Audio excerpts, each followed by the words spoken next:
Welcome back. In the wake of the George Floyd protests, activists and demonstrators are calling for a reimagining of how communities are policed. One idea that's being kicked about is social workers rather than police officers handling nonviolent calls.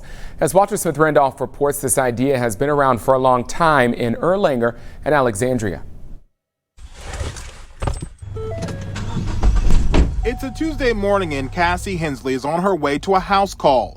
Equipped with a police radio and a clipboard, Cassie is making a follow-up visit as a member of the Alexandria Police Department. I'm not really in the office often. We're more out in the community, building relationships and networking. Cassie works alongside Kelly Pompilio. Think of them as second responders, following up on calls like mental health, substance abuse, elderly falls. Those that suffer from dementia, juvenile cases, whether it's truancy, behavioral issues, or child abuse and neglect cases. Cassie and Kelly work to connect people with resources and services like therapy sessions and shelters, making connections that police sometimes don't have the time to do. It also supports our officers. They are not trained to handle or to make referrals to different agencies, and really, they're strapped to a radio. And so if they're out on a crisis intervention call and they get a call for a 5-car accident with injuries, they have to leave that family or that individual to go respond to that call. Me being able to come in, sit with the family and really talk through and kind of peel off all the layers of the onion and see kind of what's really going on with the family is the huge benefit. Alexandria Police Chief Lucas Cooper says having Cassie and Kelly on staff allows his department to get to the root of problems. We were responding time and time again to the same problems. We were putting Band-Aids on them for the night, but we weren't getting at the root of them. And so it was taking up a lot of our officers' times to continue to respond to these things without a real solution. Cooper says those solutions have led to a decrease in 911 calls from repeat callers. I think our officers have more time to deal with police-related issues because they're not responding to a lot of these repeat calls for service. Alexandria's program has been around for 4 years. It's worked so well, other agencies have taken notice.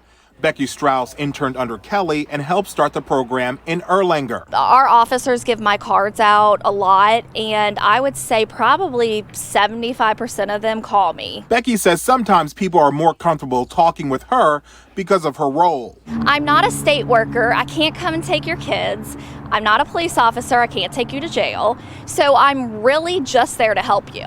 Erlanger's public information officer, Charlie Loudermilk, has also noticed a decline in repeat 911 calls. So that truly makes a difference in lowering the number of calls from people that aren't really needing police response. Now, in the beginning, obviously, it needs that response, but then it can slowly work away and get the treatment and stuff that they truly need. Back in Alexandria, Chief Cooper admits he didn't think this would work. He wanted more officers on the streets, but he says thinking outside the box has worked. I'm not going to say that I'm immune to reading some of the Facebook comments that I see people make under other articles and, talking about, us sending social workers with a clipboard to deal with somebody at an armed robbery, stuff like that. And that's not what this position does. They very rarely are on scene at the actual time of an incident.